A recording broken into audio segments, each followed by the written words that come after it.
이거 저기 블라인드 처리해 줄 수 있는가요? 네네네. 삐 소리도 넣어줄 수 있으시죠? 네. 또 한 번 해주세요. 제가 한 번 더 욕할게요.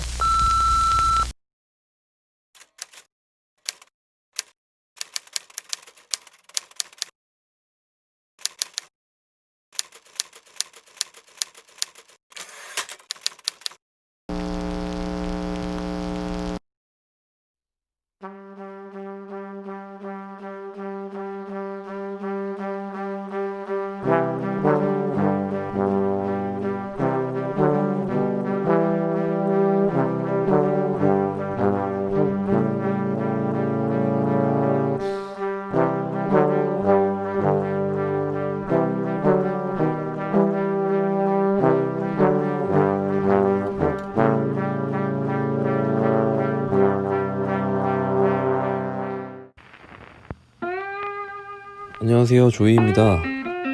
오늘은 아침 일찍 아이들 밥을 챙겨줬어요. 전에 귀농결심 영상을 올리고 주변에 많은 분들이 관심과 응원을 보내주셨습니다. 다들 정말 감사드립니다.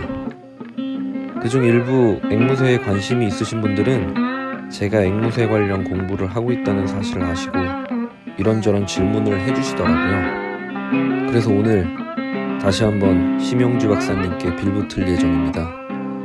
주변 분들의 질문과 그 질문을 받고 스스로 생각해본 제 질문을 모아 이번엔 조금 더 앵무새 반려 생활에 가까운 질문들로 인터뷰를 해볼까 합니다.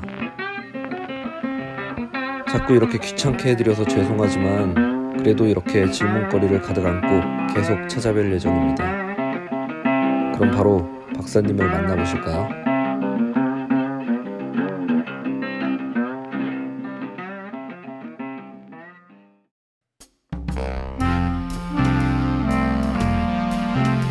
제가 심플하게 질문할게요. 네. 앵무새는 뭘 먹나요? 제가 한번 다시 질문해 볼게요. 네네네. 대표님은 뭘 드십니까? 저는 뭐 밥과 반찬 뭐 이런 거. 반찬은 어떤 게 있을까요?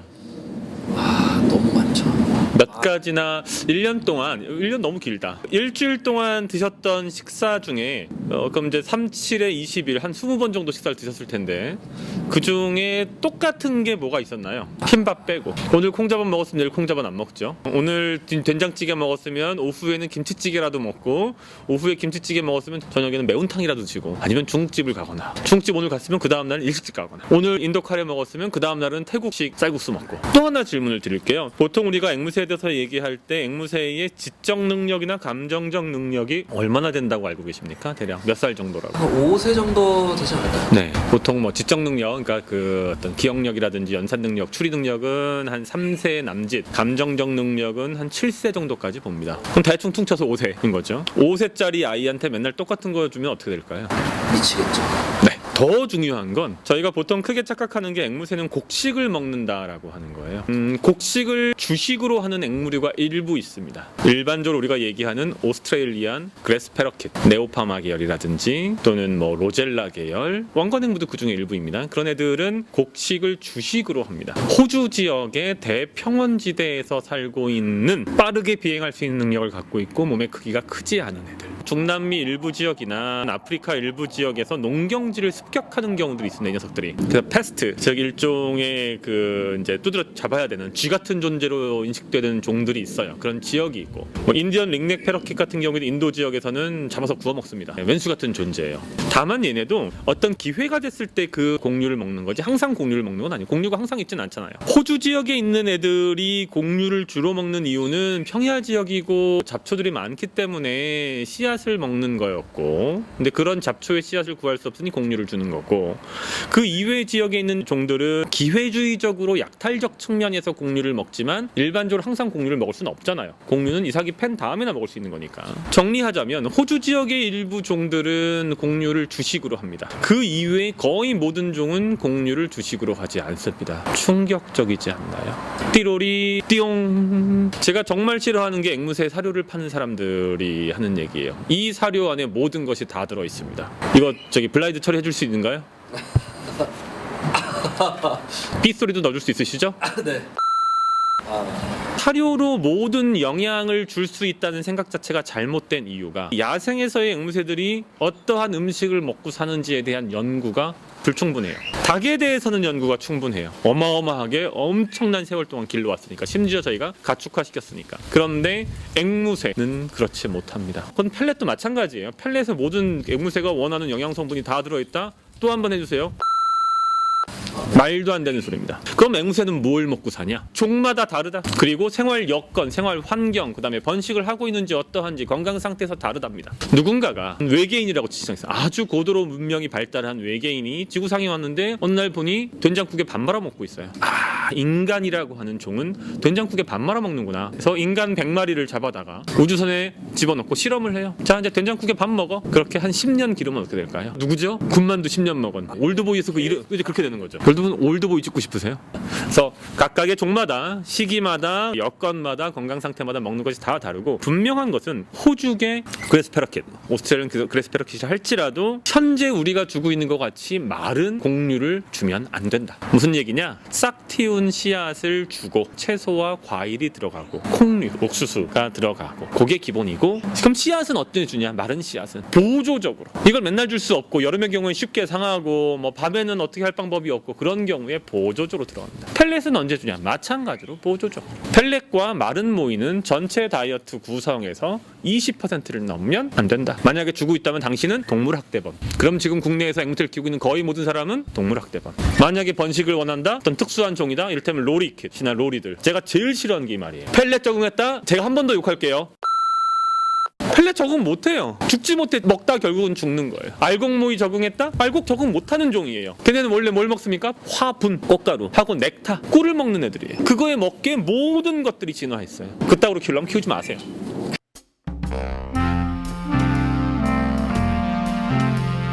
그러면 답은 이제 알겠고, 의식주 중에 제일 중요한 것 중에 하나가 또 주잖아요. 그렇죠. 얘는 이제 의는 없으니까. 네, 주. 그래서 얼마 정도 크기의 세장에서 키우는 게 적합한가라는 질문들도 많이 할 것 같거든요. 아, 네. 네, 그래서 내가 키우는 앵무새에게 가장 적합한 세장의 크기는, 저는 뭐라고 얘기하냐? 5평짜리 댁에 사는 게 좋으세요? 500평짜리 집에 사는 게 좋으세요? 난방비 걱정이 없다는 전제하에. 넓으면 넓을수록 좋다. 네, 앵무새도 똑같습니다. 특정한 종의 특정한 상황에서 저희가 미니멈 케이지 사이즈는 규정을 하고 있습니다. 그거는 뭐 유럽연합이면 유럽연합, 미국이면 미국, 기타 과학단체들에서, 통상 저희가 이제 사이언티픽 어서리티라고 불리우는 그런 기관들에서 연구하고, 저도 그런 연구에 참여하고 제가 제안하고 그러는데, 그거는 그야말로 최소 규정이에요. 댁 안에서 이른바 컴패니언 펫으로 키우는 경우에, 그리고 정기적으로 이 녀석들이 밖으로 나오고 제한된 조건이지만 외부로 나갈 수 있고, 그러하다면 케이지의 사이즈가 어느 정도 작아도 문제는 없습니다. 그래서 어느 정도 작아도 된다고 하는 것은 케이지 안에서 정지 비행이 가능한 정도 수준. 날개 컷을 했다, 윙 트림을 했다 할지라도 그 녀석이 날개가 정상적이라고 했을 때 정지 비행이 가능한 정도라고 생각하시면 돼요. 그럼 대충 감이 잡히실 거예요. 각각의 종별로 상황이 다 다릅니다. 그게 최소한이에요. 케이지 안에 이거저거 막 너둘너둘 달아주시는 분들이 계세요. 장난감이라고. 최악입니다. 그건 마치 2평짜리 고시원에 살면서 그 안에다가 컴퓨터, 운동기구, 온갖 거 다 집어넣고 움직일 곳 없는 거랑 똑같아요. 장난감을 달아주되 그 장난감이 돈 주고 산 장난감일 필요가 없고, 장난감을 돈 주고 사지 말라는 얘기예요. 장난감 업자 다 망하는 소리가 막 들리네요. 네, 장난감은 돈 주고 사는 게 아니고 약이 묻지 않은, 그냥 물어뜯어도 문제가 독성이 없는 그런 나뭇가지를 계속 갈아주면 돼요. 어떠한 장난감도 필요 없어요. 매일 새로운 자연물을 넣어주는 게 중요합니다. 어떠한 장난감도 자연물에 있는 것만큼의 다양성을 줄 수가 없기 때문이에요. 그리고 심지어 대부분의 장난감은 독성이 있거나 위험을 초래할 수도 있어요. 만약에 번식을 원하신다 그러면 해당 케이지에 계속 놔둘 것이냐, 아니면 플록 비헤이비어라고 해서 번식이 끝난 다음에 개체들 다 한 군데로 모아서 겨울을 나게 할 것이냐에 따라서 접근이 달라지는데, 매년 새로 뽑아내서 플록 비헤이비어를 촉진시켜줄 수 있다라고 하면 이클레터스 기준으로 최소 기준은 1.8, 0.9, 0.9 사이즈입니다. 가로로 1.8. 그런데 플록 비헤이비어를 못 해준다 라고 하면 3.6m가 넘어서 가급적이면 7.2m 정도가 돼야 됩니다. 한 쌍 키우는데요. 네. 가로 7.2, 높이하고 너비 2.4 정도. 거기에 한 쌍이 들어가요. 플록 비헤이비어를 못 해준다면. 플록 비헤이비어를 할 수 있는 세장의 크기가 대략 20m, 4m, 4m 정도여야 되거든요. 일반적으로. 거기에 10쌍에서 20쌍 정도가 들어갑니다. 집단 번식을 위한 건 아니고 비번식기의 플록 비헤이비어를 촉진시키기 위한 겁니다. 번식종들은 그렇다 하는데 네. 일부 뭐 어디서 글이나 이런 걸 봤을 네. 때 오히려 그 반려조 같은 경우는 네. 너무 큰 세장에 키우면 네. 애들이 이제 말을 안 듣기 시작하거나 그런다라는 네. 그거는 이제 많이 본것 같아요. 또 욕해도 될까요? 제가 욕쟁이 신박사로 예. 그거는 기본적인 스텝업 훈련이 안 돼 있기 때문인 거예요. 예를 들어서 그 새가 죄수예요. 죄수가 독방에 갇혀 있고 독방에 있는 죄수가 또 잘못해서 그 죄수를 더 다른 나쁜 곳으로 끄집어내려면 독방이 너무 크면 안 되겠죠. 새가 죄를 지어서 고통 속에서 몸부리치도록 하게 만들기 위한 것이라면 작은 케이지에 넣어야겠죠. 너 한번 죽어봐. 그게 아니라면 그 안에서 자유롭게 생활할 수 있도록 정주 여건이 분명히 충족이 돼야 되고, 나오도록 하는 거는 세장이 작아서 마지못해 나오는 게 아니에요. 자신이 원해서 나올 수 있도록 긍정적인 조건화를 시켜야 되는 거예요. 완전히 앞뒤 개념이 전혀 안 맞는 그런 사람은 새 키우면 안 돼요. 서구 같았으면 전부 다 동물 학대범으로 평생 동물 키우지 못합니다.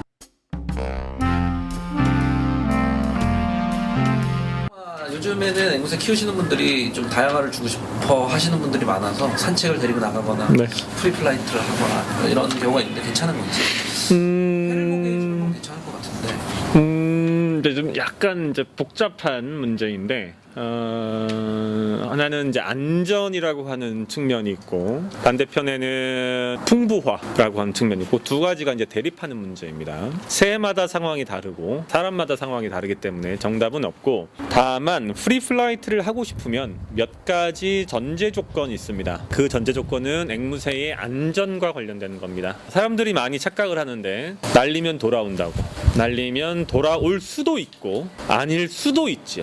그게 돌아오는 훈련을 하면 돌아온다라고들 생각을 하는데 항상 그런 건 아닙니다. 사람도 길을 잊어버리고 엄마 싫어서 도망가기도 하고, 특히 이제 성성숙하게 되면 그냥 아예 가버리는 경우들이 많습니다. 사람을 부모로 생각하는 시점까지는 그 부모 곁에 붙어 있지만 특정 시점이 돼서 그게 더 이상 필요 없어지면 그냥 나가버릴 수도 있어요.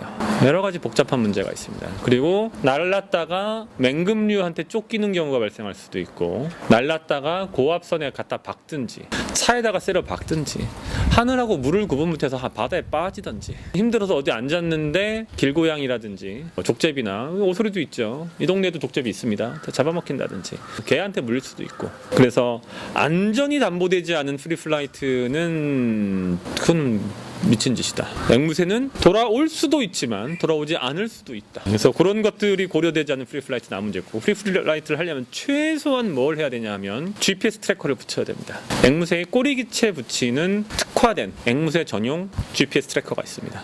나온 지 벌써 한참 됐습니다. 그게 이제 다리에 붙이는 일반적인 것들은, 무거운 것들은 앵무새가 부리로 다 부셔버리거든요. 그래서 꼬리기체에 붙이는 게 있습니다.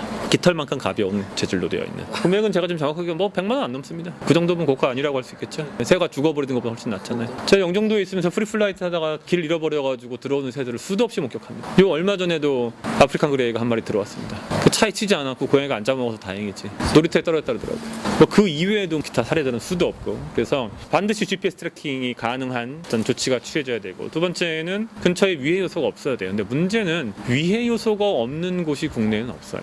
잊어버리면 거의 끝입니다. 제가 앵무새와 관련되는 동영상을 누가 보내줘서 재밌다고 해서 봤는데, 거기서 나온 얘기가 잃어버릴 수 있고 잃어버리면 2, 3일 뒤에 찾기도 한다 라는 얘기가 나오는데, 그거 정신 나간 이제 그 다음에 밖으로 산책 나가는 건 좋습니다. 케이지 안에 들어간 상태이건 하네스를 착용한 상태이건 앵무새가 원하는 이상 큰 도움이 되고, 다만 실내 오래 있다가 처음 나가게 되면 두려움을 느끼게 되겠죠. 개나 고양이가 있으면 당연히 두려움을 느끼게 될 거고, 옆에서 차가 빨리 지나가는 경적을 울리거나 자전거가 지나가도 당연히 두려움을 느낍니다. 그래서 그런 것에 대한 충분한 안전장비 조치가 취해져 있다는 전제에 밖으로 나가는 것, 그리고 어렸을 때부터 나가는 것은 매우 좋습니다. 다만 프리플라이트, 이건 다음 시간에 제가 한번 조금 더 깊은 얘기를 할 필요가 있는 것 같습니다.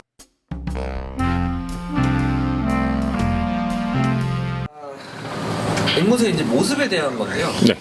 앵무새 발가락은 앞뒤로 발가락 2개, 뒤로 2개 이렇게 나요. 네네. 그 이유랑, 그리고 앵무새 부리가 아, 네. 좀 무섭다는 사람들이 많아요. 이렇게 맹금류처럼 굽어 있어가지고 네. 일반 참새 이런 애들이랑 다르잖아요. 네. 그런 이유가 혹시 있을까요? 하나씩 제가 이제 말씀을 드리겠습니다.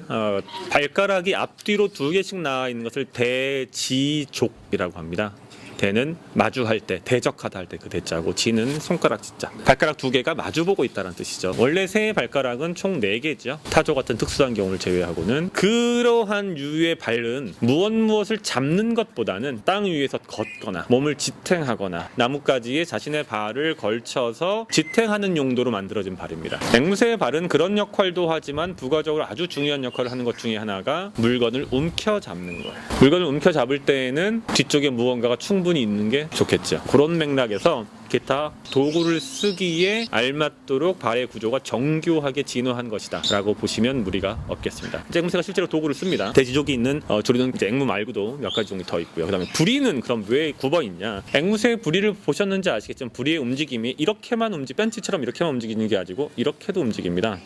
아주 정교합니다. 날개는 무엇을 잡을 수가 없지만 발과 부리를 이용해서 매우 정교한 활동들을 할 수 있습니다. 그런데 만약에 부리가 이렇게 되어 있지 않고 이렇게 되어 있다면 정교한 움직임을 갖기가 어렵겠죠. 손처럼 진화했다고 보시면 됩니다. 손처럼 진화하기 위해서는 명금류 같은 형태의 쪽 뻗은 부리보다는 더 정교한 작용을 하고 강한 힘을 낼 수 있는 방식으로 진화하게 됐다라고 이해하시면 됩니다.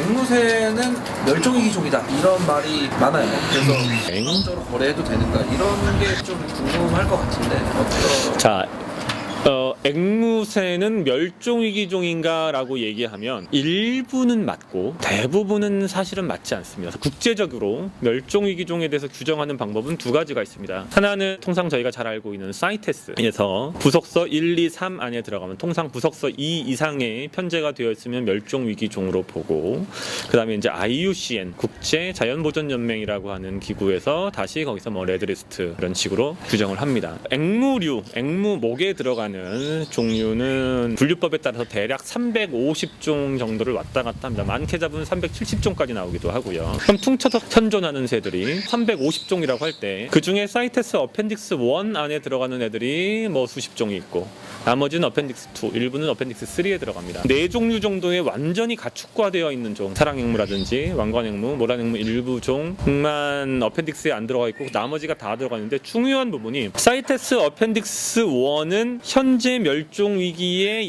처한 종이 맞습니다. 그런데 사이테스 어펜딕스 2는 현재 멸종 위기에 처한 종이 아니에요. 그럼 뭐냐? 현재와 같은 방식으로 야생 개체군의 지속적인 위협이 가해질 경우 어펜딕스 1으로 올라갈 수 있는 가능성이 있다.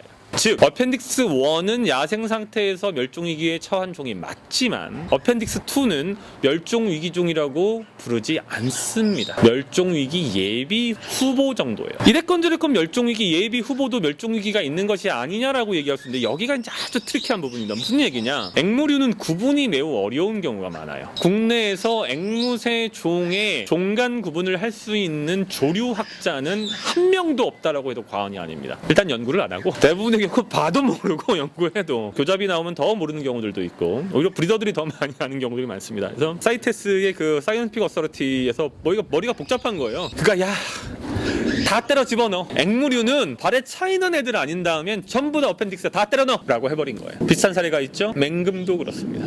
맹금 중에 실제로 멸종위기에 처하지 않은 종이 많아요. 여기 영동대도 정말 많아요. 근데 그냥 복잡하고 힘들고 모르겠어. 그다음에 시장에 니즈가 많아, 디맨드가 많아, 다 때려 넣어. 정리하자면 앵무새 중에 실제로 멸종위기에 처한 종은 어펜딕스 1에 있는 수십 종 정도이고, 또 들어가서 그거는 7, 80년대 얘기예요. 사실은 그 당시에는 야생 개체군들을 유럽이나 미국 쪽에 수입을 많이 했습니다. 그래서 이대로 가면 큰일 나겠다 싶어가지고 앵무류 전체를 갖다 다 때려잡아줬는데, 지금은 야생 개체군을 거의 손대지 않아요. 국제적으로는 아주 특수한 상황들, 일부 아프리카 국가나 중동 국가, 동남아시아 국가들처럼 저개발국 같은 경우에는 앵무새를 잡아서 내부에서 소비하기도 하고 외부로 일부 수출하기도 하는데, 기본적으로 OECD 국가 대부분은 야생 개체를 수입하지 못하게 되어 있습니다. 특히 미국과 유럽은 야생 개체 수입을 엄격히 금지하고 있어요. 80년대, 90년대부터. 그 다음에 야생 말고 캡티브 브리딩 된 애들이 더 많아요. 캡티브 브리딩 인브리딩이 너무 많이 돼가지고 가격이 급락하고 있을 정도예요. 따라서 야생개체군에서 절멸 위기에 처했다 할지라도 인공개체는 너무 번식이 잘 돼가지고 남아도는 상황이 심지어 버려지는 상황도 벌어지고 있어요. 그러면 앵무새가 진짜 멸종위기종인지에 대해서는 큰 퀘스천 마크가 붙을 것이고, 정확하게 얘기하자면 일부 종의 야생개체가 일부 지역에서 절멸 위기에 있는 것은 맞다. 하지만 대부분의 종은 최소한 사육 상태에서는 절멸 위기와는 꽤 멀리 떨어져 있다. 그리고 이 과정에서 펫트레이드, 애완동물 목적으로 거래되는 것들이 얘네의 주된 위협이라기보다 현지 서식지 파괴가 더 큰 문제예요. 경작을 위해서 아름드리 나무를 베어버리니까 얘네가 알을 낳을 수 있는 둥지가 없어져서 문제가 발생한다고 보는 것이 좀 더 정확한 진단입니다. 그러면 이제 두 번째 질문하신 이런 아이들을 사고 파는 것이 문제가 있냐라는 건데, 저는 사실 아이라는 말은 되게 싫어하는데, 하여튼 되게 많이 오해를 하시는데, 사이테스는 멸종위기종을 보호하는 것이 주된 목적이라기보다 멸종위기종의 국제 거래를 모니터링하고 컨트롤하는 게 주된 목적이에요. 비슷한 것 같지만 다른 게 무슨 의미냐 하면, 사이테스 자체가 이를테면 기아나, 수리남에 매년 야생에서 태어나는 개체의 일정한 부분에 대해서 쿼타를 주고 수출할 수 있도록 허가하고 있어요. 스칼렛 매커우를 매년 수백 마리씩 해외로, 국외로 수렵해서 채집해서 반출하는 것을 허락하고 있어요. 보츠와나나 나미비아 같은, 또는 남아프리카 공화국 같은 국가들의 우리가 통상 멸종위기종이라고 알고 있는 표범이나 사자, 호랑이에 대한 트로피 헌팅을 허가하고 있어요.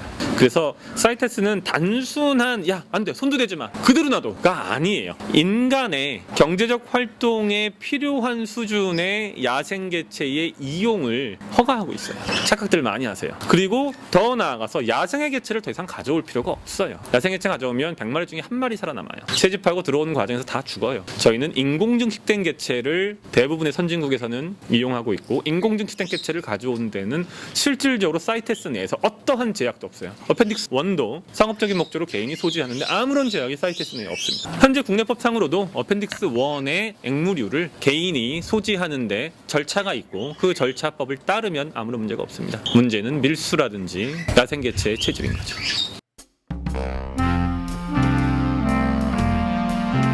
그러면 다음 질문 해볼게요. 네. 행동 문제에 관련된 질문인데, 아마 이걸로 고통받는 분들 정말 많을 거예요. 스크린, 소리 지릅니다. 그리고 손을 물어요. 그쵸? 앵무새가 뭐 물에다 똥을 쌉니다.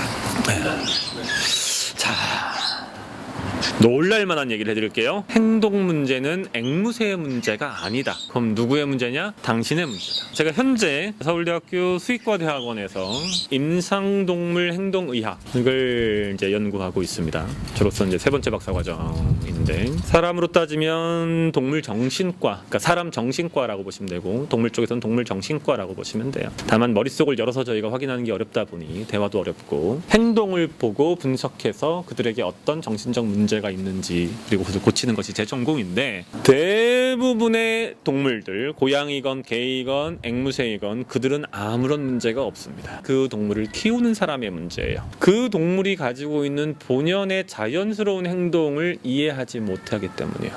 앵무새는 당연히 소리를 질러요. 소리 안 지르는 앵무새가 어디 있어요? 사람은 당연히 말하잖아요. 사람 보고 말하지 말라는 거랑 똑같아요. 근데 그 앵무새의 소리가 유독 크게 느껴지는 경우가 있죠. 보통의 경우는 집이 너무 작은 경우예요. 히아신스 매커우를 키우려면 집의 크기는 대략 가로 세로 면적의 크기 한 1km 정도 돼야 돼요. 소리 때문에. 히아신스 매커우의 소리는 약 2km가 떨어진 곳에서도 들립니다. 아주 또렷하게. 대형 매커우 집에서 키우시는 분들 죄송하지만, 아파트에서 키우시는 분들은 대단히 잘못된 분들이에요. 제가 좀 심한 얘기를 하고 싶지만 그런 분들이 워낙 많아서 심한 얘기는 안 하겠습니다. 거의 정신 나간 분들이에요. 단독주택이고 최소 대지의 크기가 수백 평은 돼야 돼요. 그래야 민원받지 않습니다. 그리고 집 안에서도 그 새만을 두기 위한 별도의 공간이 다른 층이나 수십 미터 이상 떨어진 곳에 따로 있어야 돼요. 얘네는, 앵무리는 아침과 저녁 무조건 소리를 질러요. 그건 뭐냐면, 지난밤에 너 잘 살아있어? 안 죽은 거야? 잘 자? 내일 아침에 또 봐? 앵무리가 왜 소리가 크냐? 밀림 속에서 대부분 생활하기 때문에 이파리가 많다 보니까 나무가 빽빽한데 조그맣게 소곤소리 어딨어? 그럼 안 들려요. 크게 소리를 질러야 수십 미터 바깥에 있는 동료가 들을 수 있다는 거죠. 그렇기 때문에 목소리가 성량이 크게 진화했어요. 비슷한 체구의 로젤라나 오스트레일리안 그래스페러키스 그렇게 소리가 크지 않아요. 왜? 걔는 소리를 낼 필요가 없어요. 평야지대에 있으니까. 보면 보이잖아요. 앞에 있단 말이야. 저기서 풀치 뜯어먹고 난 여기서 풀치 주워 먹고 있단 말이야. 짹 해도 잭 알아들어요. 도망가? 그럼 도망간단 말이에요. 그런데 아프리카의 가나나 콩고 같은 밀림지대에 살고 있는 애들이라든지 중남미의 열대 우림에 살고 있는 애들은 웬만큼서 으아 해가지고 안 들려. 도망가 해야 되는데 안 들린단 말이에요. 그럼 더 크게 소리를 질러야 되기 때문에 그 작은 체구에서 엄청난 소리가 나오는 거예요. 그리고 특히 아침 저녁에는 더더군다나 그거를 못 받아들일 뿐이면 키우면 안 돼요. 그 작은 패럴렛, 퍼시픽 패럴렛, 유리앵무도 얼마나 소리가 큽니까? 걔네가 어디 사는지 아세요? 중미의 빽빽한 밀림지대에 살아요. 앵무새의 소리가 시끄럽다고 탓하기 전에 그건 앵무새의 대부분의 경우 아주 자연스러운 행동이니 앵무새를 넓은 곳에서 키우시면 되거나 아니면 안 키우시면 돼요. 왜 자기가 키워놓고 시끄럽다고 난리를 치? 이상한 사람들이지. 앵무새 입장에서 황당하죠. 네가 좋아 살자고 옆구리 쿡쿡 찌르놓고 인젠 시끄럽다고 난리야? 말도 안 되는 소리죠. 손을 물어요. 왜 무냐? 자기를 불편하게 대하니까. 살고 싶다고 물거나 아니면 궁금해서 살짝 됐는데 으악! 그러면 얘는 놀라서 날개 컷을 해서 날지는 못해요. 떨어지지 않으면 자꾸 늘어줘야 돼요. 그렇지 않겠습니까? 전 제일 정말 이 다음에 이제 따로 얘기할게요. 부리를 잘라준다는 얘기를 하더라고요. 대꼬면 부리를 잘라준다는 거예요. 그럼 병원도 있고 심지어 앵무새 부리가 너무 날카롭고 너무 길어져서 앵무새 부리를 자른다는 거예요. PBFD라든지 아니면 아주 간의 어떤 문제가 있어서 부리가 길어지는 경우가 있어요. 섭식 활동을 못하는 경우에는 부리를 트리밍 해줘야 되는데 멀쩡한 애를 부리를 자르고 있어요. 자기 손에 상처 났다고.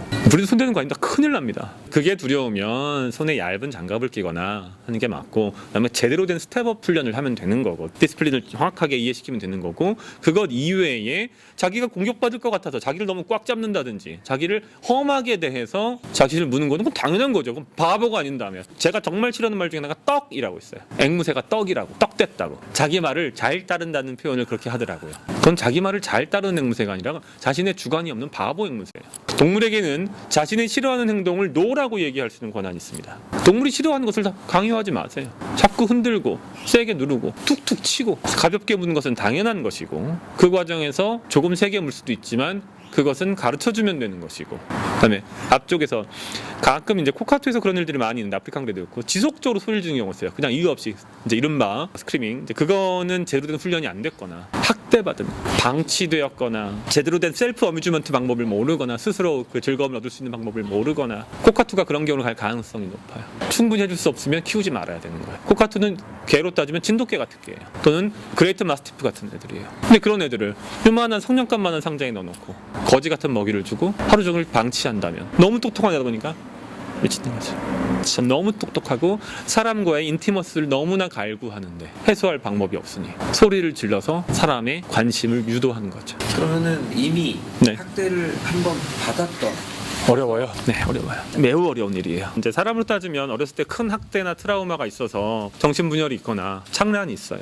안 돌아오죠, 잘. 그런 새를 구출했다 그러면 기본적으로는 스트레스 요인을 없애야 되고 행복하고 즐거움으로 가득한 삶을 만들어줘야 되고 먹이나 다른 동료들과의 어떤 플록 비헤이비어라든지 비행할 수 있는 공간이라든지 이런 햇빛이라든지 모든 것들이 일단은 그게 첫 번째. 그럼에도 불구하고 걔한테 다시 디스플린을 줘가지고 훈련해서 컴패니언 버드로 만드는 건 어렵기 때문에 그 개체가 중요한 유전적으로 가치가 있는 개체라면 종보존 프로젝트에 투입되게 됩니다.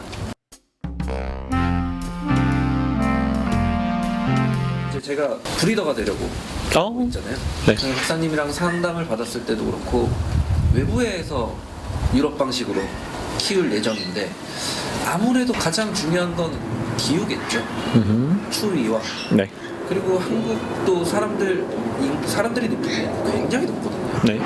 네. 그 무더위 속에서 애들이 감기 네. 그게 정말 괜찮을지. 자, 우리나라의 기후가 앵무새에게 너무 혹독한 것이 아니냐. 더위이건 추위이건 전혀.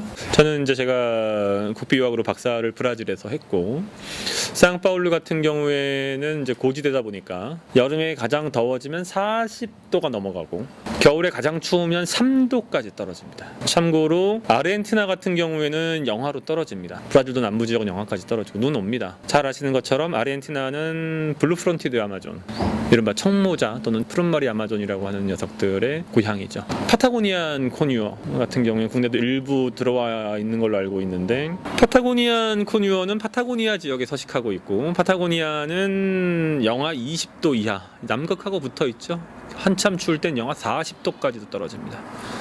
네, 만년설이 덮여 있고 빙하가 흘러내리죠. 구체적으로 더 말씀을 드리면 거의 모든 액무류가 천천히 적응하게 되면, 예를 들어서 늦가을 정도에 들어와서 천천히 온도가 떨어지는 것을 경험하게 되면 해당 종의 원산지가 어디건 관계없이 0도까지 아무런 문제 없이 버팁니다. 이건 이제 버티는 거지요. 내가 행복하다고 얘기하기는 어렵습니다. 힘듭니다. 특히 이제 열대지방 출신 종들은 한대지방 출신이나 온대지방 출신들에 비해서 깃털이 내한성이 좀 떨어집니다. 그래서 그런 경우에는 보조적으로 열원을 제공하죠. 통상 세라믹 깃털라든지 열이 단순히 발산되는 것 말고 뒤쪽에 반사갓이 있어서 한쪽 방향으로 열기를 좀 모아줄 수 있는 형태의 세라믹 깃털을 보통 붙여주게 됩니다. 그 인프라레드 램프를 쓰는 경우에는 숙면을 방해할 수 있어요. 그래서 조금 자제하시는 게 좋고, 일반적으로는 세라믹 깃털을 통해서 그 평면 형태로 되어 있는 것들, 플레이트라고 통상 부르는데, 그걸 쓰시면은 겨울에 전체적으로 온도는 영하 15도, 20도까지 떨어질 수 있습니다. 하지만 쉘터가 있고 쉘터 구역 이내에 단순히 밖에 놔두는 쉘터를 만들기 때문에 쉘터 내부에는 최소한 설이나 아니면 강풍이 그대로 때리지 않습니다. 그러면은 앵무새가 앉는 횃대 바로 위에다가 플레이트 형태 한 400W 정도 되는 세라믹 깃털을 설치하면 그 스팟은 30도까지 나옵니다. 그리고 물이 얼지 않도록 하고 그러면 됩니다. 여름에는 비닐하우스에서 키우시는 분들이 왕왕 있는데, 그러면 비닐하우스 내의 온도가 50도 이상 올라갑니다. 그러면 죽습니다. 비닐하우스에 여름에서 키우는 거는 그건 자살행위. 자살행위가 아니라 동물 학대행위죠. 내부 온도가 50도 이상 올라가고 습도는 거의 100%에 육박하기 때문에 앵무새 차원보다 4, 5도 높아지면 앵무새가 이제 온도 조절 더 이상 할 수 있는 능력을 잃어버리고, 그러면 열 손상이 오게 되는 거죠. 비닐하우스가 아니고 그냥 야외에 나와 있는 상태고 미스팅 설비가 있어서 증발 효과를 통해서 열을 뽑아낼 수 있고, 더불어서 쉐이딩, 뭐 인공형적인 형태의 그늘막이든지 아니면은 이런 나무 그늘에서 되는 거든지, 그래서 직사광선을 피할 수 있으면 그러면 아무런 문제가 없습니다. 중요한 거는 왜 야외에 키우는지에 대한 명확한 이해를 하셔야 되는 거죠. 야외에 앵무새를 키워야 하는 이유는 첫 번째는 호흡기 계통의 감염성 질병으로부터 보호하기 위해서. 지금 코로나 사태를 보시면 이해가 되시죠. 두 번째는 엔터테인먼트, 어뮤즈먼트. 자연만큼이나 자연물만큼이나 자연의 변화만큼이나 앵무새에게 감정적인 도움을 줄 수 있는 것들은 없다. 아까 말씀드렸지만 장난감으로는 택도 없는 소리다. 체코, 엄청난 앵무새 강국이죠. 최근 1, 20년 사이에 많이 떠오르고 있는 강국입니다. 우리가 훨씬 춥습니다. 하지만 어마어마하게 잘 기르는 것도 야외에서.